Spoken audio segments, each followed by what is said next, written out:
तो आज की क्लास में हम बात करने जा रहे हैं, हम समझने जा रहे हैं, हम पढ़ने जा रहे हैं बड़े आनंद के साथ। कौन सा टॉपिक? प्लास्टिक। प्लास्टिक की क्या है और प्लास्टिक कितने प्रकार का होता है, ठीक है, उनके बारे में पढ़ें। तैयार है ना? रेडी है सब? हाँ। ध्यान है ना क्लास में सब? हाँ बिल्कुल। तो देखिए, प्लास्टिक जो होते हैं, जैसे आपने संश्लेषित रेशे पढ़े, वैसे ही प्लास्टिक भी क्या होते हैं? बहुलक होते हैं। क्या होते हैं? बहुलक कहते हैं, होते हैं। और बहुलक को इंग्लिश में क्या कहते हैं? पॉलीमर। क्या कहते हैं? पॉलीमर कहते हैं ना। बहुलक को पॉलीमर भी कहते हैं। और आपने पोली से एक प्लास्टिक की चीज पढ़ी होगी, पॉलीथीन आती है ना मार्केट में। पॉलीथीन दे दो, पॉलीथीन में सब्जी डाल दो, पॉलीथीन में बैंगन डाल दो, तो पॉलीथीन। तो पोली का मतलब तो क्या होता है? बहुलक। और थीन जो है ना, वो एथीन से बना है। एथीन ये क्या होता है? भाग है, इकाई है ना। तो पोली, ये मर, पोली और मर कौन सा है इसमें? एथीन है। तो बहुत सारे भागों से, इकाइयों से, एकलक इकाइयों से बने पदार्थ क्या कहलाते हैं? बहुलक कहलाते हैं। तो प्लास्टिक भी क्या है? एक बहुलक है। प्लास्टिक भी एक क्या है? बहुलक है। और संश्लेषित बहुलक है। कैसा है? संश्लेषित बहुलक। वैसे बना बनाया नहीं आया था प्लास्टिक, मनुष्य ने बनाया है। तो प्लास्टिक भी कैसा बहुलक है? एक संश्लेषित बहुलक है। आपको पता है प्राकृतिक बहुलकों के उदाहरण? प्राकृतिक बहुलक कौन कौन से होते हैं? जो प्राकृतिक रेशे हैं वो प्राकृतिक बहुलक हैं। एक तो सेलुलोज मैंने बताया था आपको, फिर जूट है, पटसन है, मूंज है, ऊन है, ये सब क्या है? कपास है। ये क्या है? सब प्राकृतिक बहुलक हैं। क्या है? कृत्रिम बहुलक कौन सा है? प्लास्टिक है, रबड़ है। ये क्या है? कृत्रिम बहुलक है। बहुलक का मतलब दो या दो से अधिक एकलक इकाइयों से, दो या दो से अधिक भागों से मिलकर बने एक संरचना क्या कहलाती है? बहुलक कहलाती है। तो प्लास्टिक भी क्या है? संश्लेषित रेशों के समान यह भी एक बहुलक है। दूसरी बात, इसकी संरचना दो प्रकार की होती है। एक तो रेखिक संरचना, जैसे आप प्रार्थना में खड़े होते हो ऐसे, भाई एक यहाँ खड़ा हो गया, इसके पीछे दूसरा जुड़ गया, इसके पीछे तीसरा जुड़ गया, इसके पीछे चौथा जुड़ गया, ठीक है, इसके पीछे जुड़ते जाएंगे। तो एक तो ये संरचना होती है, इसको तो हम कहते हैं रेखिक संरचना। क्या होती है? रेखिक संरचना। दूसरी संरचना एक और होती है, जिसमें क्या है? ये इधर साइड में भी जुड़ जाए, इससे, ये इससे भी जुड़ जाए, ये इससे भी जुड़ जाए, फिर ये इससे भी जुड़ जाए, ये इससे भी जुड़ जाए, ये इससे भी जुड़ जाए, ये इससे भी जुड़ जाए। तो ऐसी संरचना, ये इधर भी जुड़ा रहे, किसी से आगे भी जुड़ा रहे, इधर भी जुड़ा रहे, इधर भी जुड़ा रहे, इधर जुड़ा रहे। तो यह संरचना जो होती है वह क्या कहलाती है? त्रियकबद्ध। त्रियकबद्ध संरचना। कौन सी संरचना? कौन सी संरचना? तो प्लास्टिक में कितने प्रकार की संरचनाएं पाई जाती हैं? दो प्रकार की। एक तो कौन सी? रेखिक संरचना, और दूसरी त्रियकबद्ध संरचना। दूसरी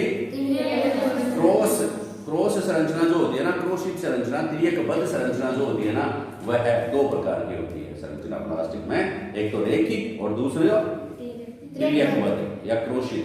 आगे बात समझ में? तो इन दोनों में से ज्यादा ठोस कौन सी होगी? वो जो चारों तरफ से जुड़ी हुई है।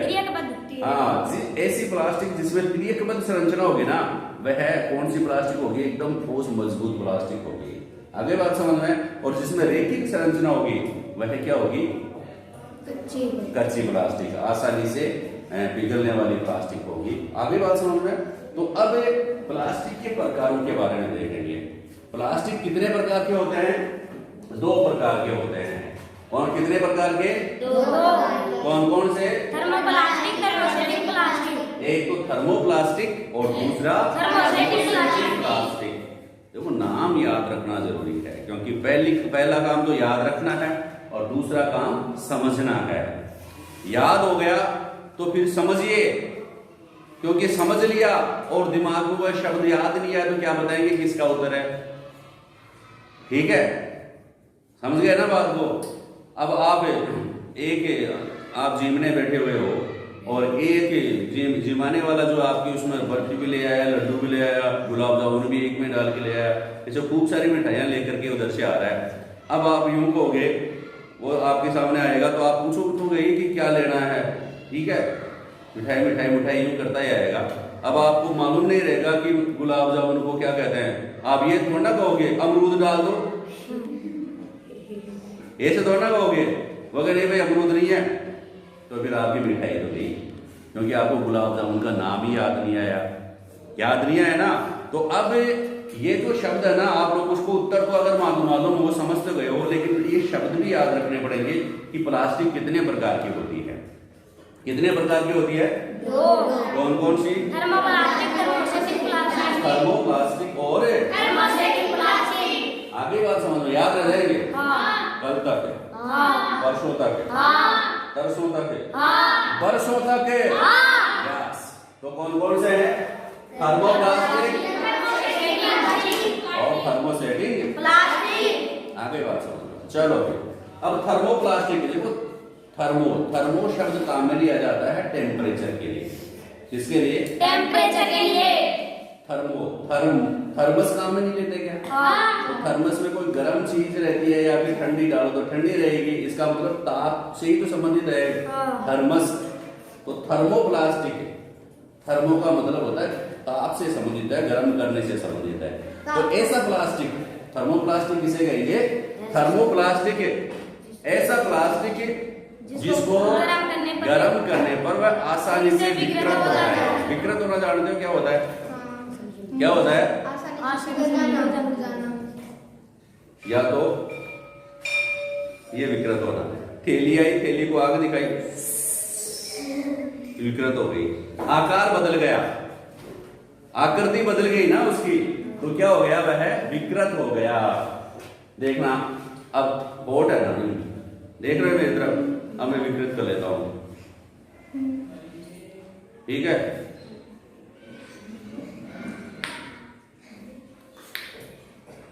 विकृत हो गया तो आकार संरचना अगर बदल जाती है तो वह विकृत हो जाता है। अगर किसी ऐसा प्लास्टिक जिसको गर्म करने पर वह आसानी से विकृत हो जाता है तो उसको हम क्या कहते हैं?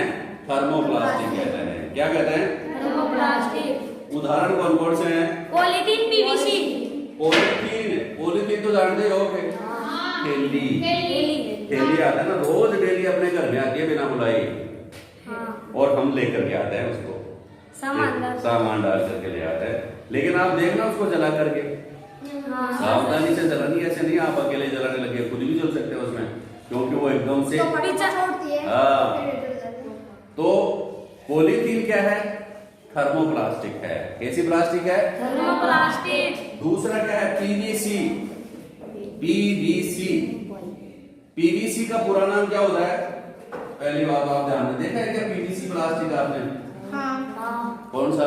पीवीसी के पाइप आते हैं। बिल्कुल, पीवीसी के पाइप आते हैं, फव्वारे के पाइप जो होते हैं ना, वो पीवीसी वगैरह से बनते हैं। तो आपको दिमाग में बाहर होगा प्रश्न कि पीवीसी का पूरा नाम क्या है भाई? है पीवीसी का पूरा नाम क्या है? बताओ देखे, बताओ।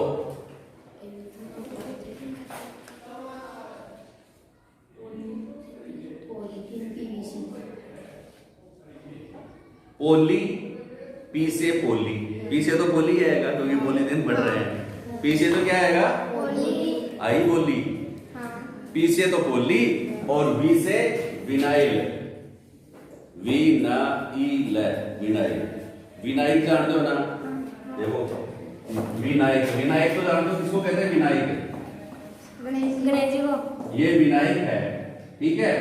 पोली विनायक, अब विनायक की जगह कैथो हटा दो, लगा दो, पोली विनाइल, सी से क्लोराइड, सी से क्लोराइड, सी से क्लोराइड, सी से क्लोराइड, सी से क्लोराइड। याद रह जाएगा। पीवीसी का पूरा नाम क्या है? पोली विनाइल क्लोराइड। क्या नाम है? पोली विनाइल क्लोराइड। आगे बात समझ में, तो पीवीसी का पूरा नाम हो गया। अब देखिए थर्मोप्लास्टिक क्या क्या काम में आता है। थर्मोप्लास्टिक जो होता है उसका उपयोग है खिलौना बनाने में। खिलौने अगर हम बनाते हैं ना तो वह है ठीक है। दूसरा किस काम में लेंगे? कंघियां बनाने में। और तीसरा विभिन्न प्रकार के पात्र बनाने में। विभिन्न प्रकार के पात्र है, बर्तन वगैरह जो है वह बनाने में इसको काम में लिया जाता है। इसको थर्मोप्लास्टिक को। दूसरे प्रकार की जो प्लास्टिक है उसका क्या नाम है? थर्मोसेटिक। थर्मो ताप दे फिर भी सेट रहे, ताप दे फिर भी सेटिंग नहीं बिगड़े, ठीक है। ताप दे वह वैसी की वैसी रहे, ज्यादा ही आग में झोंक दो वो तो बात अलग है, लेकिन थोड़े बहुत टेम्परेचर में धूप में रख दिया, थोड़ी बहुत माचिस की तिल्ली दिखा दी, ये जलेगी नहीं, इसकी आकृति में कोई परिवर्तन नहीं होगा। तो ऐसा प्लास्टिक जिसको गर्म करने पर आसानी से विकृत नहीं होते, आसानी से विकृत नहीं होते, उसको क्या कहते हैं भाई? थर्मोसेटिक प्लास्टिक कहते हैं। क्या कहते हैं बच्चा? थर्मो मतलब गर्म करने पर, सेटिंग का मतलब सेटिंग या आकार नहीं बदलता उसका, विकृत नहीं होते। परिभाषा याद हो जाएगी। ऐसे प्लास्टिक जिनको गर्म करने पर आसानी से विकृत नहीं होते उन्हें हम क्या कह देते हैं? Thermosetting plastic. क्या है? उदाहरण जो है दो हैं, कौन कौन से? Bakelite, melamine. बेकेलाइट, दो किसके उदाहरण है? थर्मोसेटिक प्लास्टिक के। कौन कौन से? Bakelite, melamine. Bakelite, melamine. Bakelite, melamine. Bakelite, याद रहेगा बिल्कुल। तो बेकेलाइट से क्या क्या बनाया जाता है? बिजली के स्विच, बर्तनों के हत्थे। कुकर का हत्था जो लगा रहता है ना वह बेकेलाइट का बना होता है, बेक लगा होता है बेकेलाइट, ठीक है। और बिजली के स्विच, ठीक है ना, बिजली के, हाँ ये स्विच कौन सी प्लास्टिक के बने हैं? क्या नाम है? थर्मोसेटिक प्लास्टिक है जिससे बने हैं बेकेलाइट। एक और है मेलामाइन।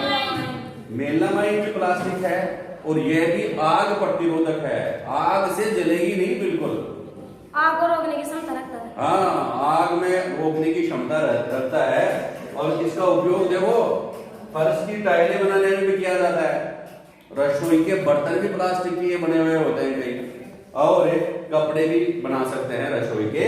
तो इसका खास बात ध्यान में रखना कि जितने भी आग बुझाने वाले कर्मचारी होते हैं ना, आग बुझाने वाले कर्मचारी, पढ़ाने वाले कर्मचारी नहीं, आग बुझाने वाले। हाँ, आग बुझाने वाले कर्मचारी जो दमकल लेकर के आते हैं, जो दमकल लेकर के आते हैं, वो जो कपड़े पहनते हैं ना, उनके कपड़ों पर किसकी परत चढ़ी होती है? और जब भी उनको आग में भी जाना पड़े ना थोड़ा बहुत भी, तो उनके कपड़े आग नहीं पकड़ते हैं। क्यों नहीं पकड़ते भाई? किसकी परत चढ़ी होती है? दया, याद है? बिल्कुल ठीक है। तो आप इसको घर पे और याद करके लाएंगे, ठीक है, बार बार पढ़ेंगे ताकि अब हमारे दिमाग में पूरी चीजें याद हो जाए, फिट हो जाए, ठीक है, थर्मोसेटिक प्लास्टिक की तरह सेट हो जाए, ठीक है।